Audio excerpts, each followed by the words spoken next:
Different stakeholders and the Ministry of Education and Sports have warmly welcomed technical vocational education and training set laws and acts in the region.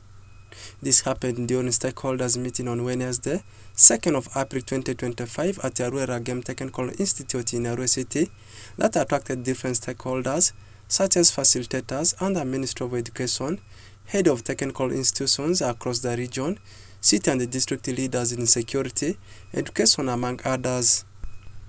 Brighton Barugahare, facilitator and commissioner with the Ministry of Education and Sports, highlights the public on the reasons as to why they are implementing the policy.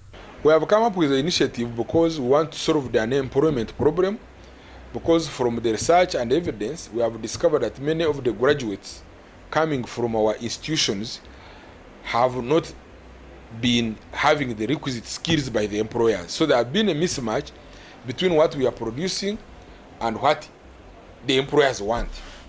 That is one. That has also caused the problem of unemployment.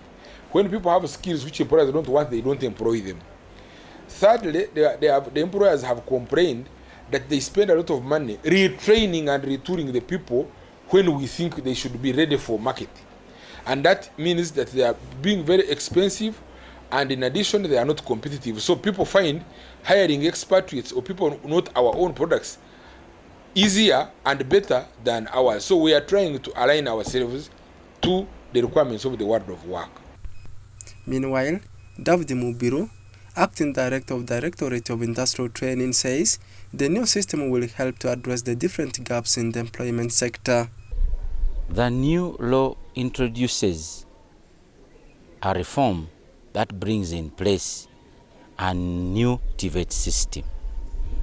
A Tvet system that mentions that employers should lead the training of hand workers and practitioners in this country.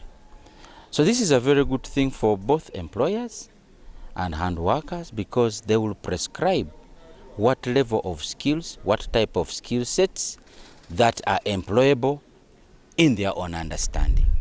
Different from what we've been doing. We've been managing a supply-led system. We sit in institutions elsewhere from the Ministry of Education and Sports, design curricula, design training programs, train students or trainees, and graduate them,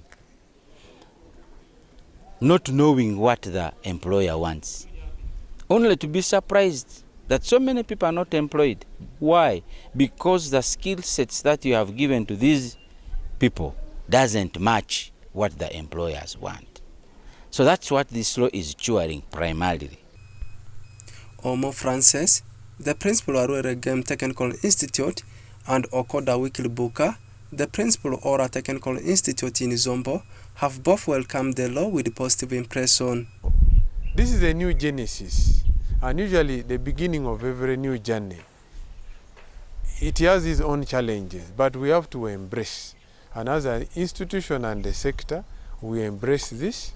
We have been taken through the implication, the transition, and to me, this is a positive direction to come. Every development, there must be some means or ways. Of course, it has its negative repercussion, but the positive overweighs this.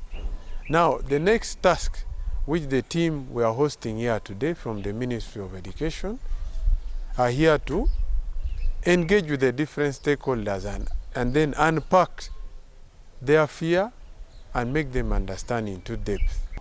As a head of a training institution, I look at this law as, which has just come in, as a very good move by government.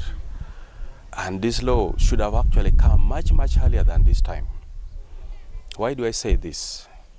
It is because the way Tvet had been running was not really the right way we had expected. I'm a Tvet trainer. I grew in the line of Tvet up to the current position which I have now. I know the challenges we have gone through. Right from the beginning, you would find challenges here and there which do not make people really progress in their line of Tvet. The Tvet law or reforms were established in 2019 to address the numerous challenges both the learners and other stakeholders continue to encounter in the old curriculum. Orak Benson Pastore, compiling the story for Westnile Television Nilecast.